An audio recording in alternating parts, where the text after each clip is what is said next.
আসসালামু আলাইকুম। Myself Rabiya Zaman from রঙিন ফিতা। আজকে আমরা অহুদ পাহাড় সম্পর্কে কিছু তথ্য আপনাদের সাথে শেয়ার করব। এই হচ্ছে ঐতিহাসিক পাহাড় অহুদ পাহাড়, যেখানে অহুদের যুদ্ধ সংঘটিত হয়েছে। এই যুদ্ধে কাফেরদের পাথরের আঘাতে নবী করিম সাল্লাল্লাহু আলাইহি সাল্লামের দন্ত মোবারক শহীদ হয়েছিল এবং তিনি ভীষণভাবে রক্তাক্ত হয়েছিলেন। এই ঘটনা শুনে রাসূলের আশেক হযরত ওয়াইস করনী রাদিয়াল্লাহু আনহু তার সমস্ত দন্ত মোবারক তুলে ফেলে দিয়েছিলেন, কেননা তিনি জানতেন না নবীজি কোন দাঁতটা শহীদ হয়েছিল।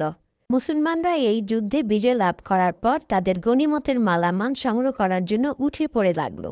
এই সুযোগে কাফেররা পিছন দিক থেকে অতর্কিতভাবে হামলা করেছিলেন। সেই হামলায় ৭০ জন সাহাবী শহীদ হয়েছিলেন।